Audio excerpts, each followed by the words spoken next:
On చేశాను అక్కడ first చూపించు. హరే కృష్ణ కృష్ణ కృష్ణ హరే హరే, హరే రామ రామ రామ హరే హరే, హరే కృష్ణ కృష్ణ కృష్ణ హరే హరే, హరే రామ రామ రామ హరే హరే, హరే కృష్ణ కృష్ణ కృష్ణ హరే హరే, హరే రామ రామ రామ హరే హరే, హరే కృష్ణ కృష్ణ కృష్ణ హరే హరే, హరే రామ రామ రామ హరే హరే. సో ఈరోజు మనం ప్రభుజీ నుంచి విన్నటువంటి ఉపన్యాసంలో ఆయన ఉగాది గురించి కొన్ని విషయాలు చెప్పారు. మొట్టమొదట ఉగాది అంటే ఏమిటి? యుగ ఆది, యుగం యొక్క ఆరంభమైనటువంటి ప్రత్యేకమైనటువంటి తిథి. సో ఆ విధంగా నూతన సంవత్సరం అని మనం జరుపుకోవడానికి ఒక అర్థం ఉంది, పరమార్థం ఉంది. హ్యాపీ న్యూ ఇయర్ అని మనం ఏదైతే సెలబ్రేట్ చేసుకుంటున్నామో అది మన భారతీయులకు వర్తించదు. అదేంటి? ఆంగ్ల నూతన సంవత్సరం, అది భారతీయులకు వర్తించదు. అయితే యుగ ఆది అంటే యుగం ప్రారంభమైనటువంటి తిథి అని చెప్పుకున్నాం. బ్రహ్మ యొక్క ఆయు ఎంత విన్నారా ప్రవచనం? అందుకే వినేటప్పుడు శ్రద్ధగా వినాలి. ఎందుకంటే మనం శ్రవణం చేయడానికి వచ్చాం కదా. మిగతా యాక్టివిటీస్ ఏదైనా సరే అది మనం తర్వాత చేయొచ్చు. కానీ ఒకసారి శ్రీల ప్రభుపాదులు వారి శిష్యులంతా కూడా భాగవత ప్రవచనం జరుగుతున్నప్పుడు వేరే వేరే సేవల్లో ఉన్నారు. ప్రభుపాదులు వారు అన్నారు, ఏంటి భక్తులంతా కనపడట్లేదు, ఎక్కడున్నారంటే వాళ్ళకి వేరే వేరే సర్వీసెస్ ఉన్నాయి, దాంట్లో చాలా బిజీగా ఉన్నారని చెప్తే ప్రభుపాదులు వారు ఒకటే అన్నారు, కావాలంటే ఎవరైనా పని వాళ్ళకి డబ్బులు ఇచ్చి మరీ పని వాళ్ళని పెట్టుకొని చేయించండి ఆ పనులు, కానీ భక్తులైనటువంటి వాళ్ళు ఏం చేయాలి? మొట్టమొదట శ్రవణం చేయాలి.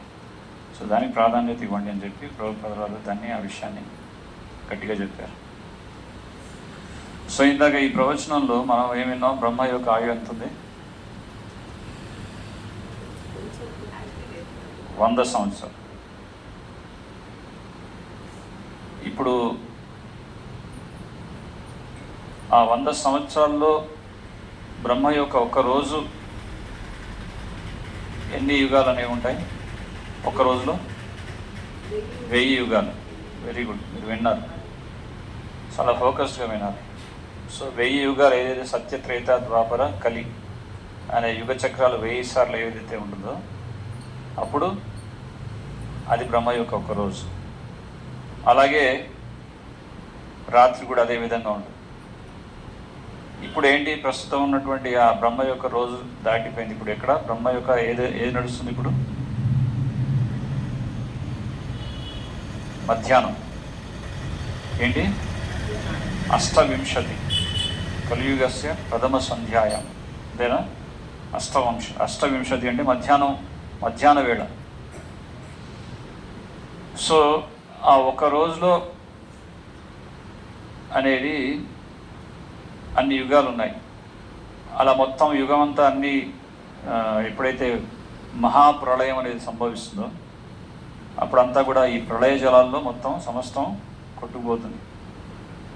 అప్పుడు ఈ జీవులంతా ఎక్కడికి వెళ్తారని చెప్పారు ఆ ఉపన్యాసంలో? మళ్ళీ వినండి శ్రద్ధగా. మీకు వాట్సాప్లో పెడుతున్నాం కదా, ప్రభుజీ లెక్చర్ పెడుతున్నామా, అది వినండి మళ్ళీ. అప్పుడు ఎక్కడ వెళ్తారు జీవులంతా కూడా? మహత్తత్వంలోకి వెళ్తారు. ఇక్కడ మహత్తత్వం అంటే భగవంతుడు విష్ణువు యొక్క శరీరంలోకి, అంటే మహత్తత్వంలోకి ఉంటారు. యుగం అంతమైన తర్వాత అప్పుడు మళ్ళీ యుగం ప్రారంభం, ఎప్పుడైతే యుగం అనేది ప్రారంభం అవుతుందో అప్పుడు మళ్ళీ జీవులంతా కూడా యథావిధిగా వివిధ లోకాల్లో వాళ్ళని మళ్ళీ ఆ సృష్టి అనేది ప్రారంభమవుతుంది. సో ప్రధాన సృష్టికర్త ఎవరు? ఈ సృష్టిని ప్రారంభించినటువంటి వారు ఎవరు? మహావిష్ణువు. ద్వితీయ సృష్టికర్త ఎవరు? బ్రహ్మ. అందుకే సృష్టి అంటే సర్గ అన్నారు. మళ్ళీ ఆ సృష్టిని పునర్నిర్మాణం చేయడం అనేది విసర్గ అన్నారు. అంతేగా? సో బ్రహ్మ ఇక్కడి నుంచి ఆదేశాన్ని తీసుకొని ఆ సృష్టిని మళ్ళీ పునర్నిర్మాణం చేశారు భగవంతుడు విష్ణువు నుంచి. తేనే బ్రహ్మ హృదయ ఆది కవయే, అంటే హృదయ మాధ్యంగా జ్ఞానాన్ని ప్రకాశింపజేశారు బ్రహ్మ చేసినటువంటి తపస్సులు మెచ్చి. తద్వారా జ్ఞానాన్ని పొందిన తర్వాత ఈ సృష్టి అనేది మళ్ళీ పునర్నిర్మాణం చేయడం జరిగింది. సో ఆ విధంగా సృష్టి ఎప్పుడైతే ప్రారంభించడం జరిగిందో అదే మనకి యుగ ఆది కాబట్టి ఉగాదిగా మనం జరుపుకుంటాం. సో ఎప్పుడైతే ఈ విషయం అన్నీ విన్న తర్వాత ఒక చక్కటి ఉపన్యాసంలో ఒక ఎగ్జాంపుల్ కూడా చెప్పారు. ఏదైనా మనం కొత్తగా ప్రారంభించేటప్పుడు మన భారతదేశంలో కొంతమంది సీరియస్గా ఉంటారు. పాశ్చాత్య దేశాల్లో కూడా వాళ్ళ న్యూ ఇయర్ ఎప్పుడైతే హ్యాపీ న్యూ ఇయర్ ఎప్పుడైతే జరుపుకుంటారో న్యూ ఇయర్ రెజల్యూషన్స్ అని పెట్టుకుంటారు. రెజల్యూషన్ అంటే నేను ఏదైతే చేయలేదో, ఏదైతే సాధించాలనుకున్నానో, ఏదైతే ప్రారంభించాలనుకున్నానో ఈ రోజు నుంచి ప్రారంభిస్తాను అని ఒక నిర్ణయం తీసుకున్నాం. దాన్ని రెజల్యూషన్ అంటారు. సో అదేవిధంగా మనము ఈ ఉగాది అంటే మనకి మళ్ళీ నూతన సంవత్సరం, గత మనం చేసినటువంటి ఈ మనకి ఎన్నో సంవత్సరాలు వివిధ పేర్లతో వస్తున్నాయి కదా. క్రోడానామ సంవత్సరం అని ఏం చెప్పారు, ఎక్కువగా యుద్ధాలు జరుగుతుంటాయి, మనస్పర్ధలు జరుగుతుంటాయి, మనుషులకి భేదాలు వస్తుంటాయి. ఆ పంచాంగ శ్రవణం చెప్పారు కదా. క్రోడినా. ఇప్పుడేంటి ఈ యుగాది సంవత్సరం పేరేంటి? శ్రీ విశ్వవత్ విశ్వక్షేణను విశ్వావసు ఉగాది నామ సంవత్సరం. అయితే ఈ పంచాంగ శ్రవణంలో రాశి ఫలాలు, వార ఫలాలు ఇవన్నీ చదువుతూ నాకేం జరుగుతుంది, నా రాశి కన్యా రాశి, మీన రాశి, మకర రాశి, కర్కట రాశి. సో పంచాంగ శ్రవణం చేస్తుంటారు చాలా మటుకు. సో అందులో ఏంటంటే నాకేంటి ఫలితాలు, నాకేంటి నేను ఏ విధంగా నా యొక్క ఈ సంవత్సరంలో నాకు ఏంటి, నా బెనిఫిట్స్ ఏంటి, ఇవన్నీ కూడా కౌంట్ చేసుకుంటారు కదా. అయితే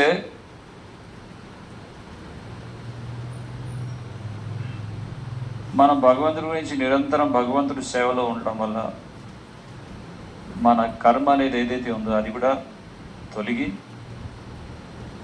మనం అనుభవించేటటువంటి కష్టాలని తరిగి మనం ఎక్కువగా భగవంతుడితో ఉంటూ ఆనందంగా జీవితాన్ని గడపగలం. సో ఇవన్నీ వారఫలాలంతా ఓకే, కానీ మనం మన యొక్క డెస్టినీ అంటే మన యొక్క పరిస్థితిని, స్థితిగతులను కూడా మార్చుకోవచ్చు భగవంతుడి సేవ వల్ల. భగవంతుడి యొక్క అనుగ్రహంతో మనకున్నటువంటి స్థితిగతులు మెరుగుపరుచుకోవచ్చు. జస్ట్ లైక్ ఇందాక సంకీర్తన జరుగుతున్నప్పుడు అందరినీ చప్పట్లు కొట్టమని చెప్పాను.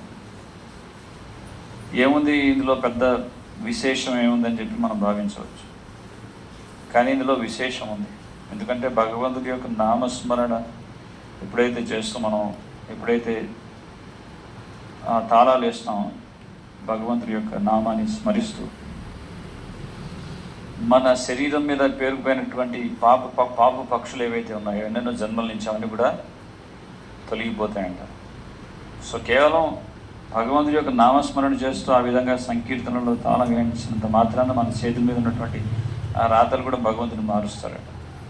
సొంత శక్తి ఉంది ఆ భగవంతుడి యొక్క నామ సంకీర్తన. సో అందుకే భగవద్ సేవలో ఉండేటటువంటి సంకల్పాన్ని మనం తీసుకోవాలి. మనకి 6 గోస్వాముల్లో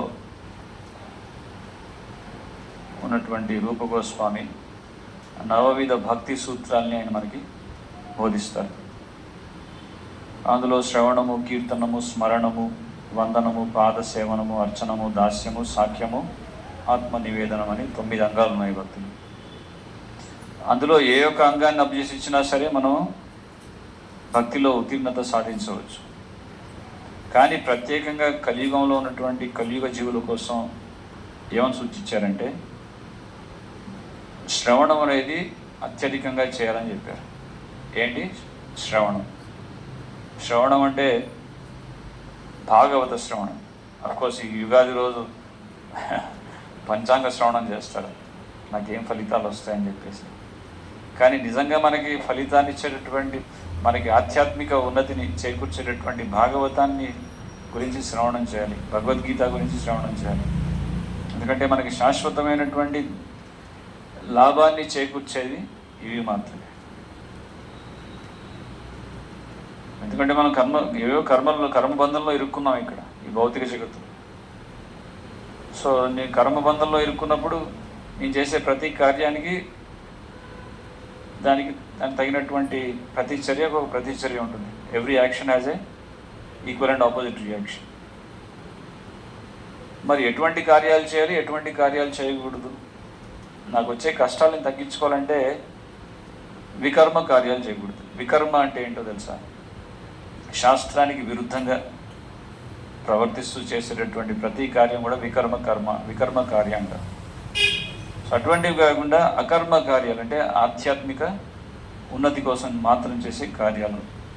అవి కనుక మనం ఎప్పుడైతే చేస్తామో అప్పుడు ఆటోమేటిక్గా మనం నాకేం జరుగుతుంది భవిష్యత్ అనే దాని గురించి చింతించాల్సినటువంటి అవసరం లేదు. ఆటోమేటిక్గా భగవంతుడి యొక్క అనుగ్రహం చేత మనకంతా కూడా శుభమే జరుగుతుంది. అందుకే ఇటువంటి విశేషమైనటువంటి శుభతిథుల్లో, ఇటువంటి ప్రత్యేకమైనటువంటి తిథుల్లో ఏం చేస్తారంటే సంకల్పాలు తీసుకుంటారు. అందుకన్నా రిజల్యూషన్స్. సో నేను ఇంతవరకు ఇన్ని సంవత్సరాల నుంచి మందిరానికి వస్తున్నాను, ఏకాదశి వ్రతాన్ని పాటించట్లేదు. కనుక ఈ నూతన సంవత్సరం నుంచి నేను సంకల్పం తీసుకుంటాను. ఏంటంటే ప్రతి ఏకాదశి, ప్రతి నెలలో వచ్చేటటువంటి ఆ విశేషమైనటువంటి తిథులు ఏదైతే ఉన్నాయో ఏకాదశి వ్రతం అది తప్పకుండా నేను ఆచరిస్తాను. దీన్నే స్వనిష్ట అన్నారు. ఏమంటారు? స్వనిష్ట అంటే మన స్వతహాగా మనం క్రమశిక్షణలో పెట్టుకోవడానికి తీసుకునేటటువంటి సంకల్పం, సెల్ఫ్ డిసిప్లిన్ అంటారు. జస్ట్ లైక్ మనకి స్కూల్లో ఉన్నప్పుడు టీచర్ కానీ హెడ్ మాస్టర్ కానీ ఒక బెత్తం పట్టుకొని మనని క్రమశిక్షణలో పెట్టడానికి ప్రయత్నం చేస్తారు. కానీ ఇక్కడ స్వనిష్ట అంటే మనంతట మనమే స్వతహాగా ఒప్పుకుంటున్నాం ఆ విధమైనటువంటి ఒక నిబంధన, ఒక నియమ నిబంధన ప్రకారం చక్కటి జీవితాన్ని గడపాలి. సో అది మన మనసు మీద ఆధారపడి ఉంటుంది. సో ముఖ్యంగా కలియుగంలో ఏంటంటే ఆ విధంగా మనంతటా మనమే స్వతహాగా నిర్ణయాలు తీసుకొని మంచి మార్గంలో నడుచుకోవాలని చెప్పి ఆ విధంగా సంకల్పించుకొని ఆ విధంగా వెళ్ళేవాడు చాలా కష్టం. మిగతా యుగాల్లో అటువంటి నిష్ట ఉండేది, కానీ కలియుగంలో చాలా కష్టం. ఎందుకంటే సాంగత్య ప్రభావం, ఎటువంటి సాంగత్యంలో ఉంటో అటువంటి ప్రభావం అనేది మన మీద చూపిస్తుంది. సో వెంటనే దుష్ట సాంగత్యంలో, దుష్ట సావాసంలో ఉన్నామంటే వాడు మనం లాగేస్తారు. సో మన మనసులో మంచి చేయాలని అనుకున్నప్పటికీ కూడా మంచిగా సత్ప్రవర్తన కలిగి ఆ విధంగా మంచి ఆధ్యాత్మిక మార్గంలో పయనించాలని చెప్పి అనుకున్నప్పటికీ కూడా మనల్ని ఎంతోమంది వెనక్కి లాగేవాడు ఉంటారు. సో స్వనిష్ట అనేది కొంచెం కష్టమే. తర్వాత రెండవది వచ్చేసి పరనిష్ట. స్వనిష్ట, ప్రనిష్ట అంటే ఒక గురువు యొక్క పర్యవేక్షణలో ఉంటూ, గురువుని ఒప్పుకుంటూ ఆయన చెప్పినటువంటి ఆదేశాన్ని పాటించే ప్రయత్నం.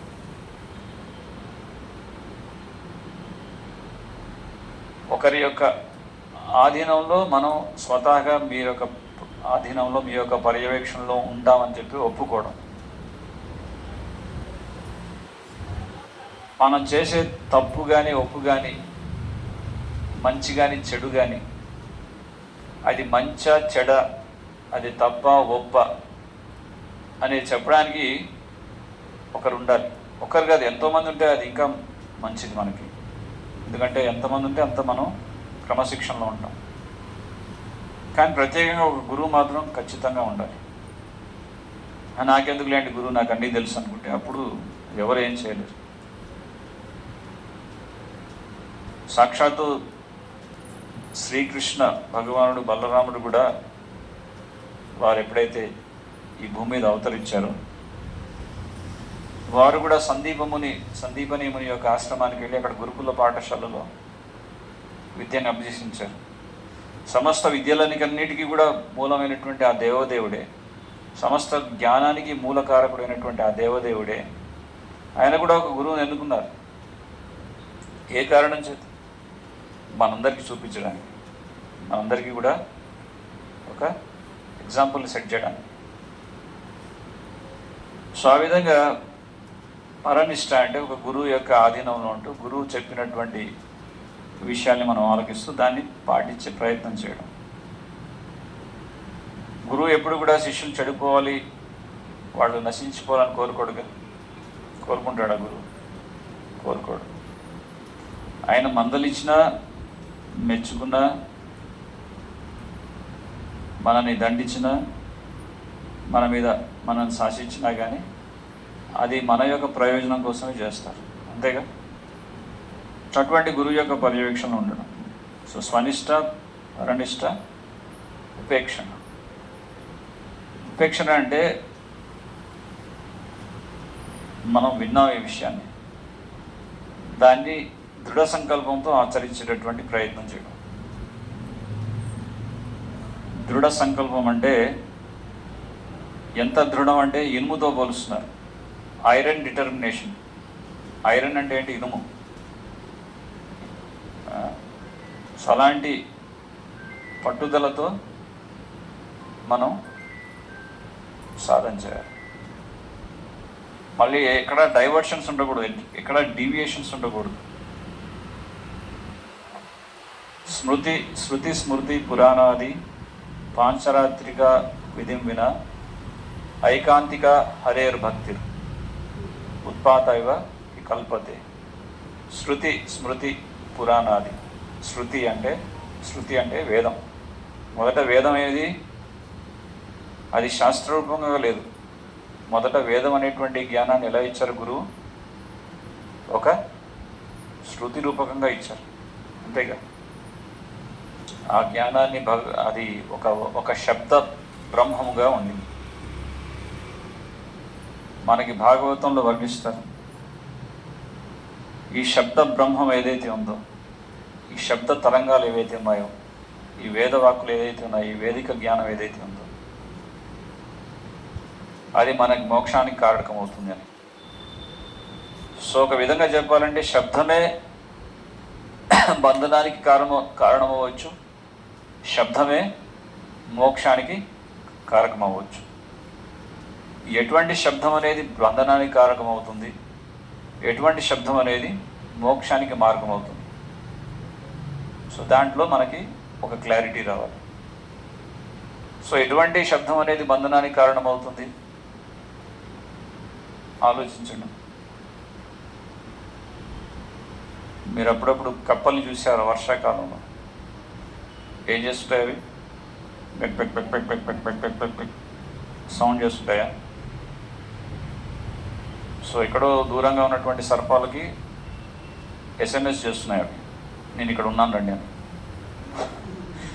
సో ఆ విధంగా ఆ సర్పాలు వచ్చి కప్పల్ని మింగేస్తున్నాయి. సో ఆ విధంగా ప్రజల్ప అంటారు. అంటే ప్రజల్ప అంటే అనవసరమైనటువంటి విషయాల గురించి మాట్లాడడం, మనకి ఏదైతే ఉపయుక్తం కానటువంటి విషయాలు ఏవైతే ఉన్నాయో వాటి గురించి చర్చించడం. సో ఈ విధంగా వీటి గురించి చర్చించడం, వీటి గురించి వినడం చేత మనం బంధనంలో ఇరుక్కుపోతున్నాం. మరి మనకి ఏది మోక్షకారకం అవుతుంది?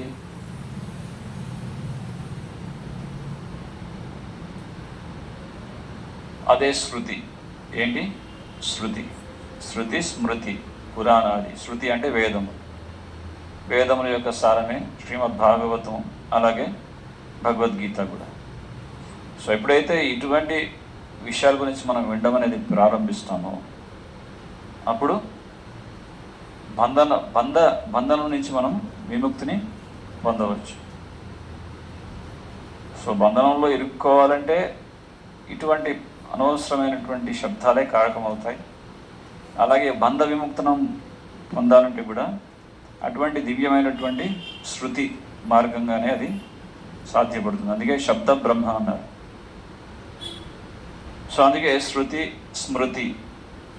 శృతి అంటే వేదాలు, స్మృతి అంటే ఇటువంటి వేదాల్ని చక్కగా శ్రద్ధగా విన్నటువంటి గొప్ప గొప్ప ఋషులు ఎవరైతే ఉన్నారో వారికి కలిగినటువంటి సాక్షాత్కారం ఏదైతే ఉందో దాన్ని ఒక సాహిత్య రూపంలో ఎప్పుడైతే ప్రవేశపెడతారో దాన్నే స్మృతి శాస్త్రం అన్నారు. ఏమన్నారు? స్మృతి. ఉదాహరణకి వాల్మీకి మహర్షి రచించినటువంటి ఏంటంటే రామాయణ మహాకావ్యాన్ని రచించారు, ఇది స్మృతి శాస్త్రం. అలాగే మహాభారతం. సో ఇటువంటి శృతి స్మృతి పురాణాలు మనకి పురాణాలు ఉన్నాయి. భాగవత పురాణాన్ని ఏమంటారు? ఇది పంచమ వేదం అంటారు కదా. అంటే వేదాల యొక్క సారమంతా కూడా శ్రీమద్ భాగవత మహాపురాణంలో ఇచ్చారు. ఎప్పుడైతే భాగవతం శ్రవణం చేస్తామో ఏంటంట ఫలితం? శృణ్వతాం స్వకథా కృష్ణ పుణ్యశ్రవణ కీర్తన హృదయంతస్థి అభద్రాని విధూనోతి సురక్షతాం. మన హృదయంలో ఎన్నెన్నో జన్మల నుంచి పేరుకుపోయినాయి కల్మషాలన్నీ కూడా. అది ఎన్ని జన్మల నుంచి పేరుకుపోయినాయా, ఎంత ఒక పెద్ద పర్వత శిఖర రూపంలో మారిపోయినాయా అనర్థాలు అనేవి, ఈ అభద్రములన్నీ కూడా అనేది మనం కనిపెట్టడం చాలా కష్టం. కానీ ఎప్పుడైతే భాగవతం శ్రవణం చేస్తామో శృణువతాం స్వగతా కృష్ణ పుణ్యశ్రవణ కీర్తన అంటే దీన్ని పుణ్యశ్రవణం అన్నారు. అప్పుడు ఏమవుతుందట? హృదయంలో ఉన్నటువంటి అభద్రాలన్నీ కూడా, కల్మషాలన్నీ కూడా తొలగిపోతాయి. కేవలం తొలగిపోవడమే కాదు, ఈ అభద్రాలన్నీ తొలగిపోయిన తర్వాత ఏంటి దాని యొక్క ప్రయోజనం?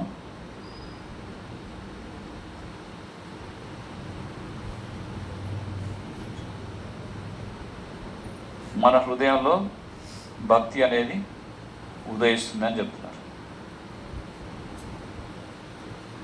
సో ఎప్పుడైతే మనం భగవంతుడి గురించి వింటామో మన హృదయంలో ఆ కృష్ణ భక్తి, భగవంతుడి పట్ల ఉన్నటువంటి ప్రేమ జాగృతం అవుతుంది.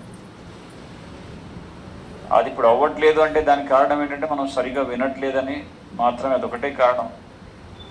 మనం సరిగా వినట్లేదు కాబట్టి హృదయంలో అది జాగృతం అవ్వట్లేదు. అందుకే శ్రవణం చేయాలి. సో నాకేంటి వార ఫలాలు, నా రాశి ప్రకారం నాకున్నటువంటి దాన్ని ఏమంటారు పంచాంగ శ్రవణం, ఇవన్నీ నాకేం ఫలితం దక్కితే నేను అది శ్రవణం చేస్తాను. అప్పుడప్పుడు ఈ భాగవత పురాణం నుంచే ఒక ప్రత్యేకమైనటువంటి ఘట్టాన్ని తీసుకుంటారు, రుక్మిణీ కళ్యాణం. ఏంటి, వివాహం కానటువంటి కన్యలు కనుక ఈ ఎపిసోడ్ కనుక ప్రతినిత్యం పారాయణం చేస్తే పెళ్లి కాని వాడికి పెళ్ళి అవుతుందని చెప్పేసి అది వినడం అనేది దానికి ప్రాధాన్యత ఇస్తారు. ఇది ఎలా ఉందో చెప్పాలా? అర్ధ కూకుట న్యాయంలాగా ఉంది. అప్పుడప్పుడు ఒక కథ చెప్తాను, నేను అర్థం చేసుకోవాలంటే. ఒక వ్యక్తి దగ్గర ఒక బంగారు గుడ్లు పెట్టే బాత్ ఒకటి ఉందట. సో ఈ బాతుని రోజు దానికి దాన వేస్తున్నాడు, బంగారు గుడ్లని ఆ లాభాన్ని పొందుతున్నాడు. ఇది చాలా బాగుంది, నాకు రోజు బంగారు గుడ్లు వస్తున్నాయి, కానీ రోజు ఈ చాకిరీ చేయాలి, ఏంటి దానికి దాన వేయాలి, ఇది ఒక పెద్ద చాకిరీ అయిపోతుంది. సో నాకేం కావాలి? బంగారు గుడ్లు కావాలి. సో ఆ గుడ్డ అనేది ఎక్కడి నుంచి వస్తుంది? వెనక భాగం నుంచి వస్తుంది. సో ముందు భాగాన్ని దాని తలను నరికేస్తాను, ఆ వెనక భాగాన్ని అట్టి పెట్టుకుంటాను, అప్పుడు రోజు బంగారు గుడ్లు వస్తాయి అని చెప్పి ఏం చేశాడో తెలుసా? తలని ఖండించేశాడు. అప్పుడు అది బాతు బంగారు గుట్టు పెట్టిందా? రాలేదు. సో దీన్నే అర్ధ కుక్కుట న్యాయం అంటారు. అంటే నాకు ఈ ఫలితం వస్తుంది కాబట్టి ఇది మాత్రమే వింటాను భాగవతం. ముఖ్యంగా కొంతమంది రాసలీలలు వినాలని చెప్పి ఎక్కువగా ఆసక్తి చూపిస్తుంటారు.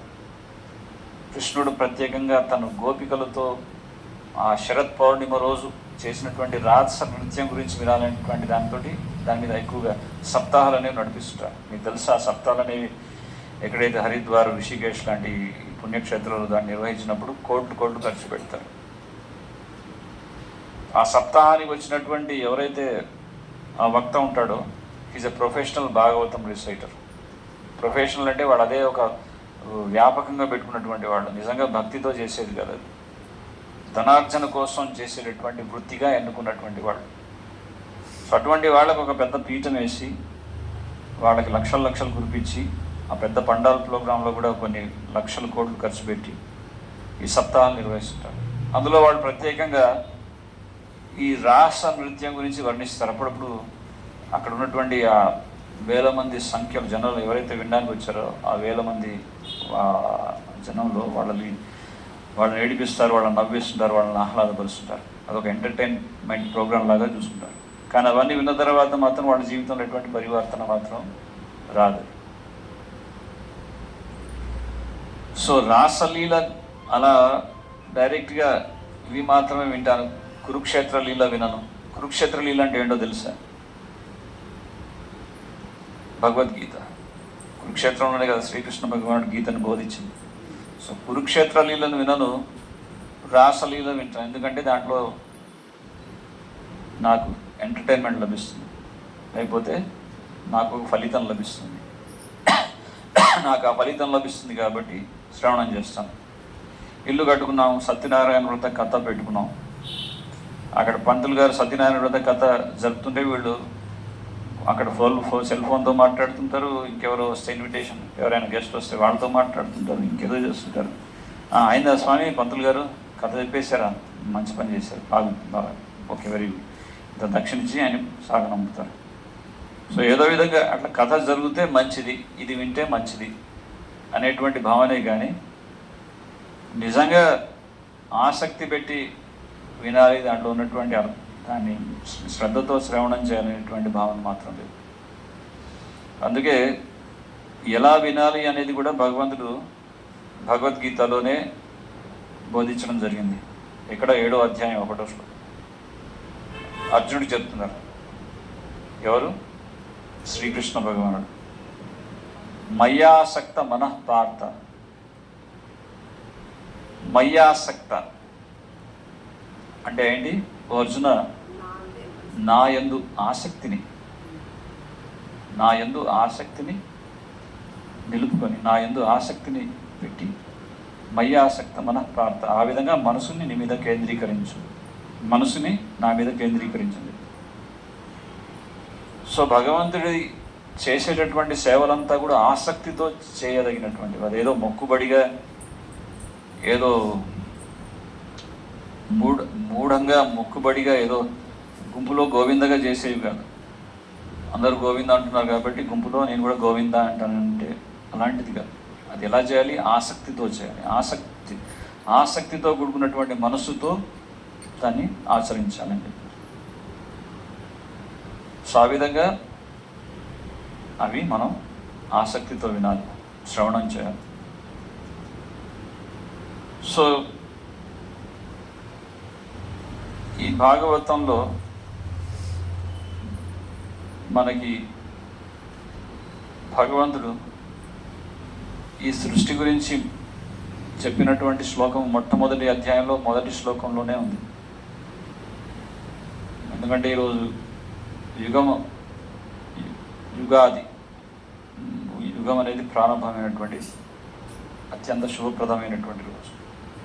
సో దానికి మూలకారకుడు ఎవరు అనేది విషయం భగవంతుడు మనం అర్థం చేసుకోవాలి. శ్రీ భగవానువాచ ఓం నమో భగవతే వాసుదేవాయ జన్మాద్యస్య యతో అన్వయాత్ ఇతరతశ్చార్తేషు అభిజ్ఞస్వరాట్ తేనే బ్రహ్మ హృదయ ఆది కవయే ముహ్యంతి యత్ సూరయ తేజో వారి వృధాం యథా వినిమయో యత్ర త్రిసర్గో మృషాం ధామ్నా స్వేన సదా నిరస్త కుహకహం సత్యం పరం ధీమహి. సో జన్మాద్యస్య యతో అన్వయాదితరతశ్చార్తేషు అభిజ్ఞస్వరాట్. ఇక్కడ ప్రత్యేకంగా ఈ సృష్టికి మూలకారకుడు ఎవరు? భగవంతుడు అనేటువంటి విషయాన్ని మనకి ధృవీకరిస్తున్నారు. జన్మాద్యస్య అంటే మనందరికీ సృష్టికి ప్రతి ఒక్క జీవికి కూడా మూలం ఎవరు అంటే భగవంతుడే.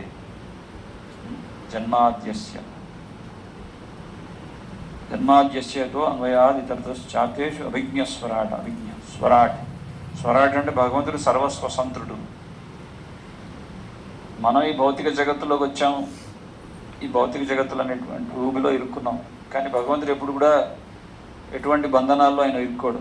అందుకే ఆయన స్వరాట్ అన్నారు. ఆయన రావడం కూడా ఆయన ఇచ్ఛానుసారంగా ఆయన వస్తారు, ఆయన లీలలు చేస్తారు.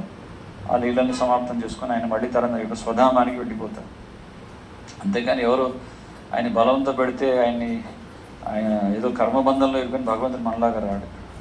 సో ఆ విషయాన్ని మనం అర్థం చేసుకోం. ఆయన సర్వస్వతంత్రుడు, స్వరాట్. సో ఆ విధంగా తేనే బ్రహ్మ హృదయ ఆది కవయే. బ్రహ్మ మొట్టమొదట ఎప్పుడైతే సృష్టి అనేది ప్రారంభం అవుతుందో ఆ బ్రహ్మ కూడా ఉద్భవిస్తాడు. ఎక్కడ? భగవంతుడి యొక్క నాభి కమలం నుంచి. అప్పుడు ఏం చేయాలో ఆయనకి అర్థం కావట్లేదు. రెండే పదాలు వినపడతాయి. అదేంటి?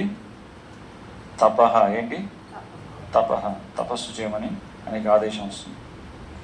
సో ఎప్పుడైతే బ్రహ్మ తపస్సు అనేది ఆరంభిస్తారో అప్పుడు తేనే బ్రహ్మ హృదయ ఆది కవయే. భగవంతుడు హృదయ మాధ్యం నుంచి ఆ బ్రహ్మకి జ్ఞానాన్ని ప్రకాశింపజేస్తారు. అప్పుడు మళ్ళీ ఈ సృష్టిని పునర్నిర్మాణం చేస్తారు బ్రహ్మ. తేనే బ్రహ్మ హృదయ ఆది కవయే ముహ్యంతి యత్ సూరయ. ముహ్యంతి అంటే భగవంతుని అర్థం చేసుకోవడం అనేది అప్పుడప్పుడు ఈ సురులు అనేటువంటి వాళ్ళు కూడా దిగ్భ్రాంతికి గురవుతున్నారని చెప్తున్నారు. అందుకే ముహ్యంతి యత్ సూరయ అన్నారు. మీరందరికీ తెలుసు బ్రహ్మ యొక్క విమోహన లీల. బ్రహ్మ కూడా ఒకసారి దిగ్భ్రాంతికి గుర అయ్యాడు.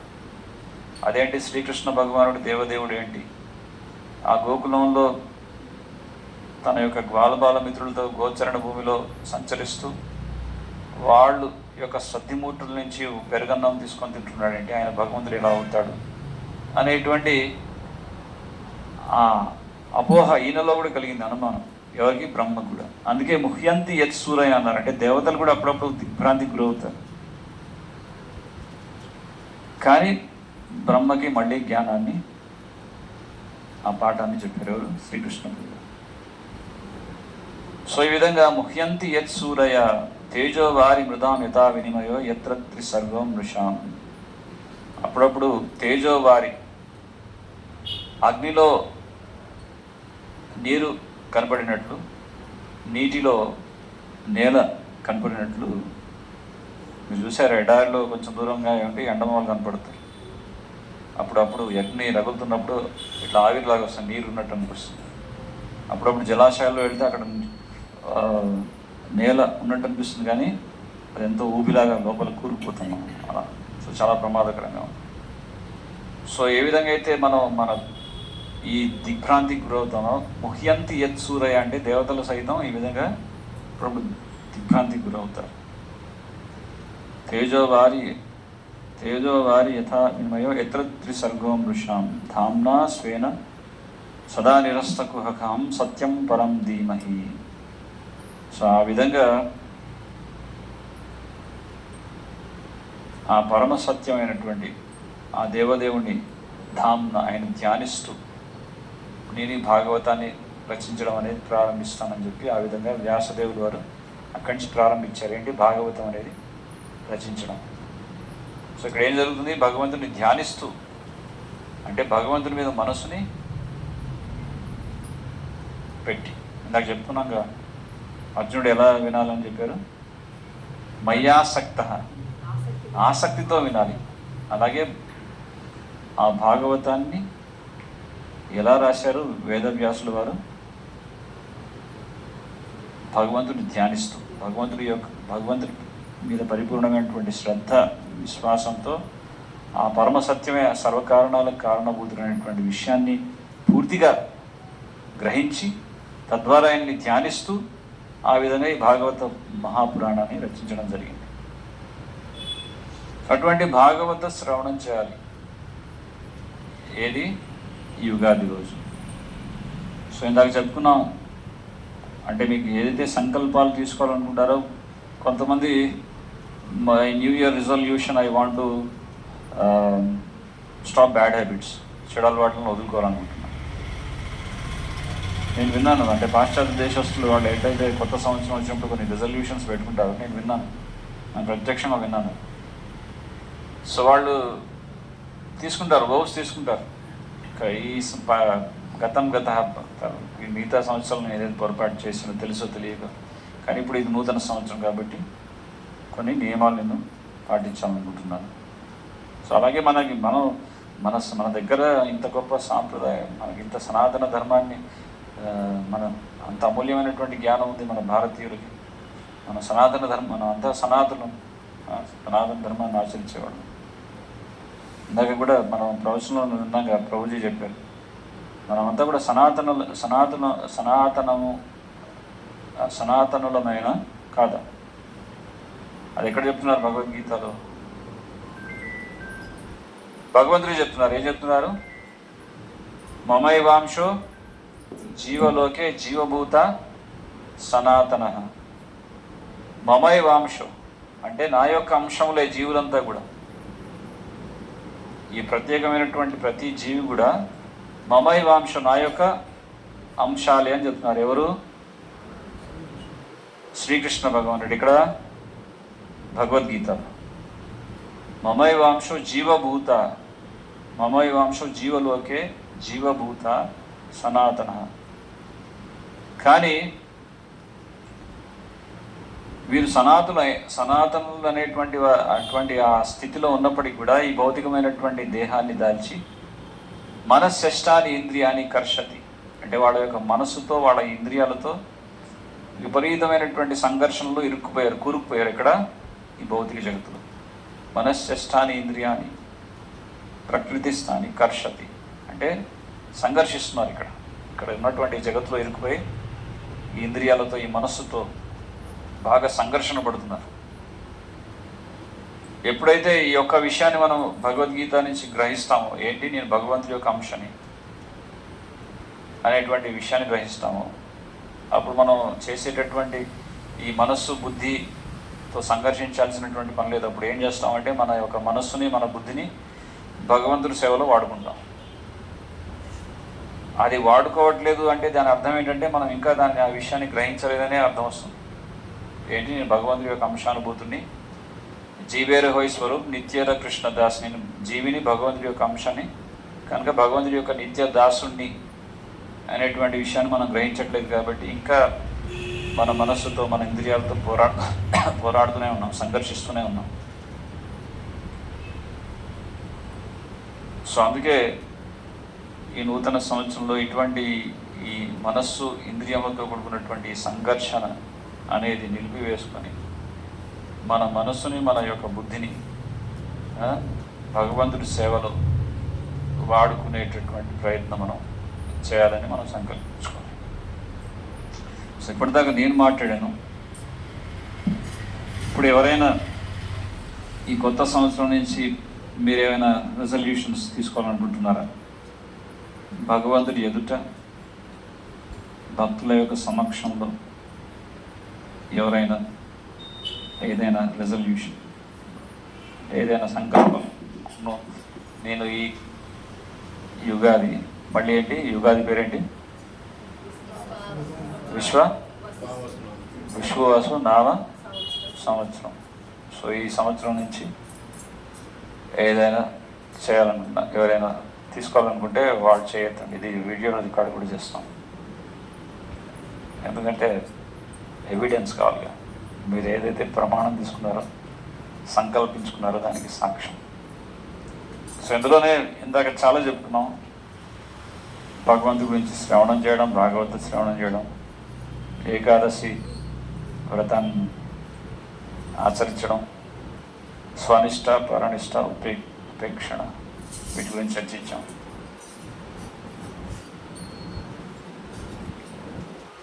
నేను టీ కాఫీ వదిలేస్తాను.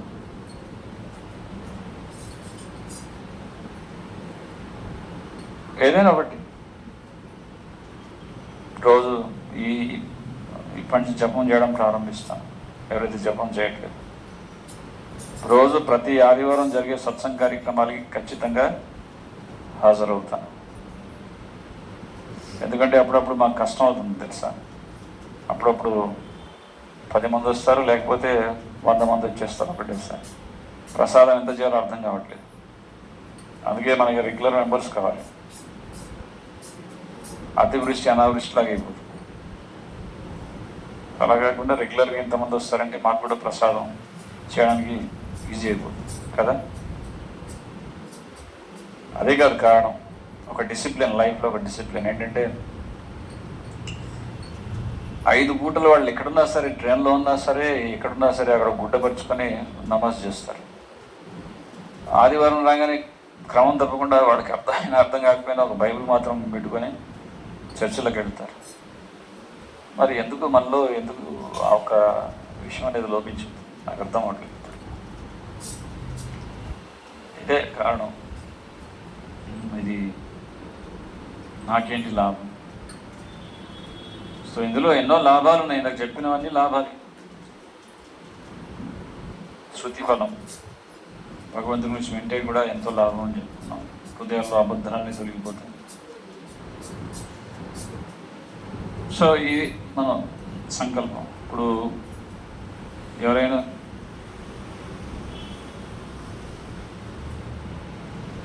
ఎవరు ఎదులెత్తట్లేదు. రోజు ఇంట్లో తులసిదేవికి ప్రదక్షిణ చేస్తాను, తులసికి నీళ్లు సమర్పిస్తాను ఉదయం లేవగానే.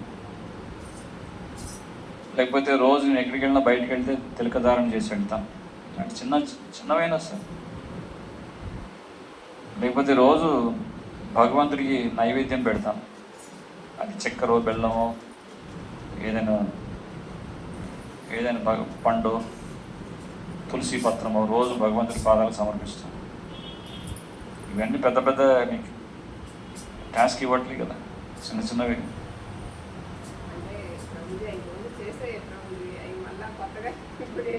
అదే మరి రోజు చేసి అని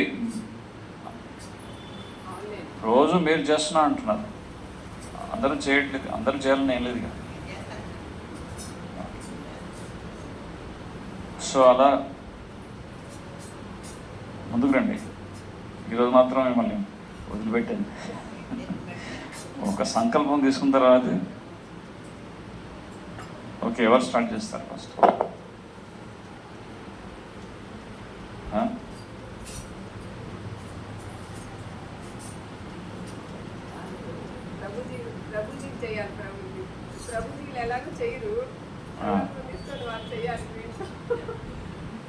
సో ప్రపోజల్ ఎలాగో చేయరు కాబట్టి ఫస్ట్ ప్రపోజల్తో చేయించాలని మాతాజీ అంటున్నారు. అవునా? ఓకే, ప్రపోజల్స్ మీరు స్టార్ట్ చేయండి. ఓకే, ఏదో ఒకటి ఇది అందరినీ వీడియో రికార్డ్ చేద్దాం ఇవన్నీ. హరే కృష్ణ. నేను ఎవరైతే చెప్తున్నారో మైక్లో వాళ్ళకి ఏదో ఒకటి రోజు భగవద్గీత శ్లోకం చదువుతాను. హరే కృష్ణ మా 2 గంటల 2 మాలలు 2 మాలలు రోజు మన రామకృష్ణ ప్రభు రోజు 2 మాలలు హరే కృష్ణ మహామంత్రం జపం చేస్తారు. అందరూ చప్పట్లు పెట్టండి. హరి బోల్. నెక్స్ట్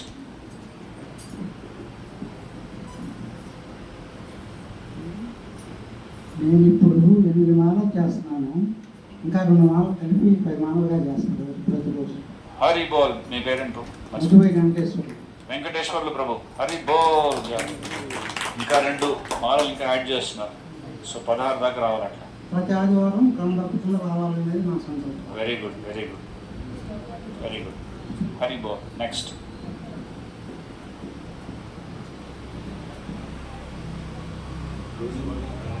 గట్టిగా మైక్లో. రోజు రోజు భగవద్గీత పారాయణం చేస్తారు. Very good. మీ పేరు? ఆ? రమేష్ బాబు గారు రోజు భగవద్గీత చదువుతారని సంకల్పం తీసుకున్నారు ఈ సంవత్సరంలో. హరి బోల్. Very good. నెక్స్ట్. ప్రతి ఆదివారము రావాలని నిర్ణయించుకున్నాను. హరి బోల్. Very good.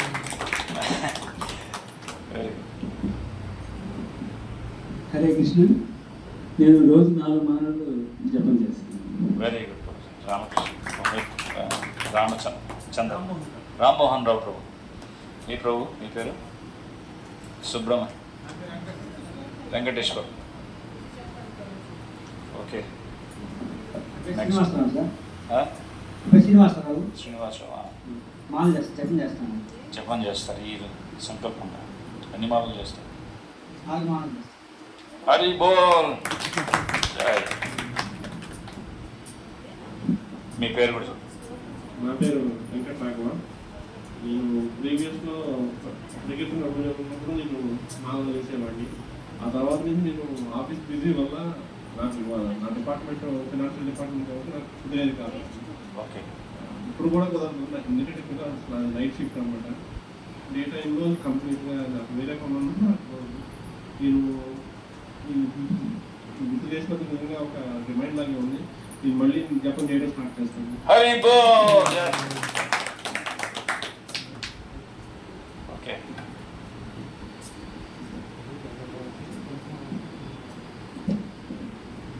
నా పేరు కుషికాంగ. నేను రోజు నిద్రలేసి నీళ్ళు పోస్తాను. ఉదయాన్నే తులసిదేవికి జలం సమర్పిస్తుంది. Very good.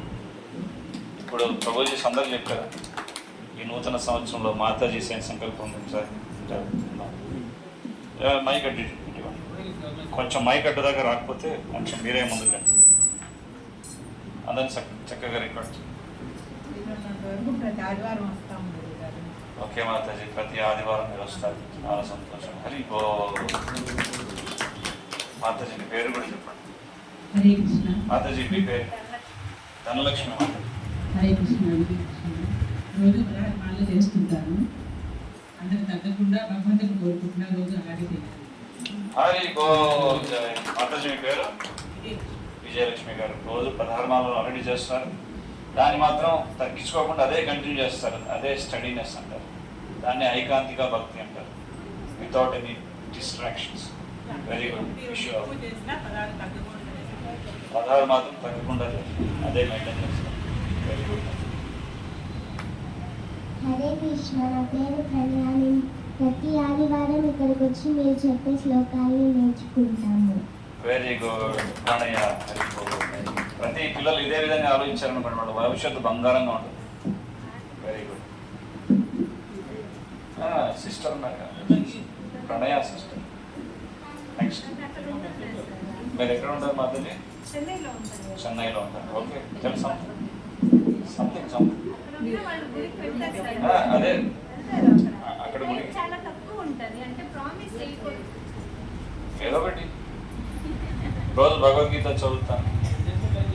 తనకి చాలా ఎక్కువ వర్క్స్ ఉంటాయి, దానివల్ల వెళ్ళలేదు. అది నువ్వు చెప్పకూడదు, అక్కయ్య చెప్పాను.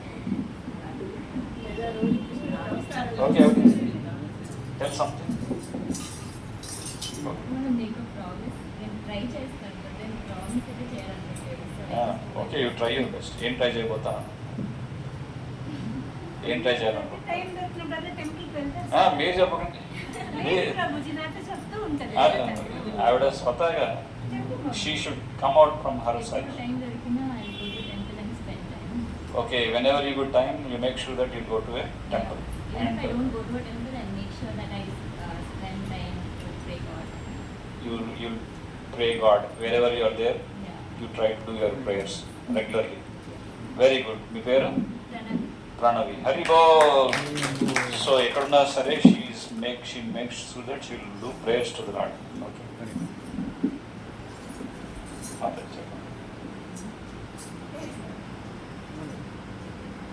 ప్రతిరోజు తులసి మాత పూజ చేయడానికి ప్రయత్నిస్తా. తులసమ్మకి పూజ చేయడానికి గట్టిగా చెప్పండి. తులసి దేవి పూజకి ప్రయత్నిస్తాను. Okay, very good. ప్రతిరోజు తులసమ్మకి పూజ చేసి ప్రయత్నం చేస్తాను.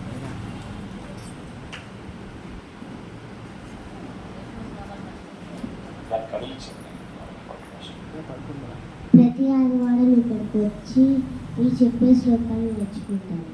Very good. సో ఎవ్రీ ఆదివారం పేరేంటన్నా? తాన్యశ్రీ. తాన్యశ్రీ వచ్చిందా లేదా నేను కనిపెట్టుకున్నాను.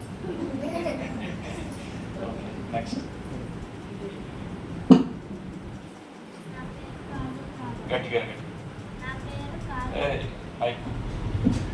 నా పేరు కాజల్ రాఘవ. రోజు నేను తులసి అమ్మవారికి దండం పెట్టుకుంటాను.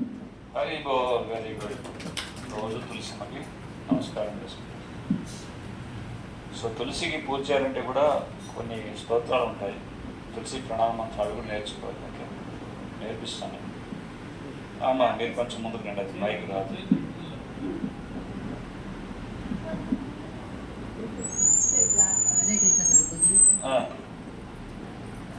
హరే కృష్ణ. చెప్పండి. రోజు పూజ చేస్తాను. రోజు ఇంట్లో నిత్య ఆరాధన చేసుకుంటాం. తర్వాత కృష్ణుడికి ఇంట్లో ఉన్నటువంటి కృష్ణుడి పటానికి రోజు పూజ చేస్తాం.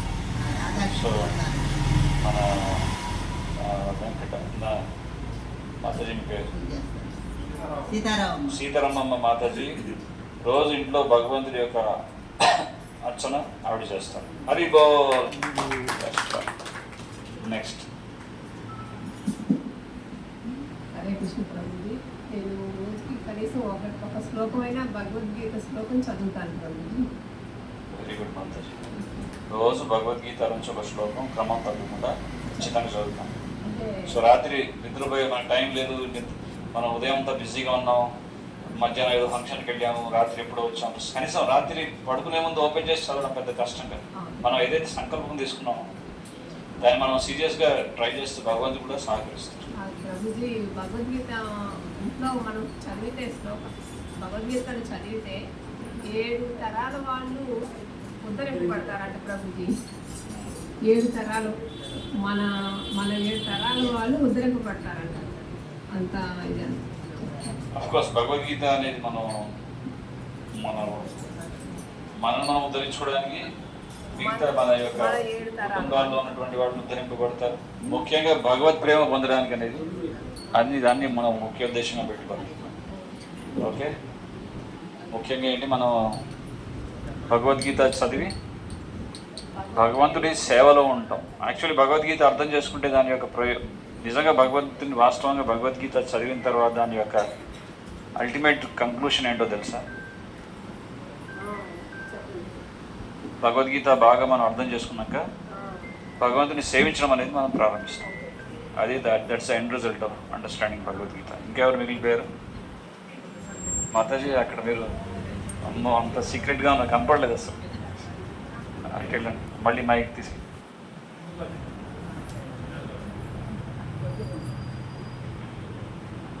అదే మా వీడియో. హరే కృష్ణ. నేను రోజు 2 మాలలు చేస్తాను. తులసిదేవి పూజ చేస్తాను. పేరు మాతాజీ గోవర్ధని మాతాజీ రోజు 2 మాలలు చేస్తారు. అలాగే తులసి మాత కూడా పూజ చేస్తాను. హరి బో. So thank you very much. So ఇక మనం ఈ నూతన సంవత్సరంలో ఈ విధంగా మనం సంకల్పించుకున్నాం. సో అందరూ కూడా మంచి భావనతో ఈ విధంగా వాళ్ళు చేస్తానని నిర్ణయం తీసుకున్నారు, మంచి నిర్ణయం తీసుకున్నారు. సో అందరూ ప్రసాదం తీసుకున్నారు. ప్రభుజీ స్టార్ట్ అయిపోయింది, ఇంకా ప్రోగ్రామ్ అయిపోయింది. ప్రసాదం డిస్ట్రిబ్యూషన్ స్టార్ట్.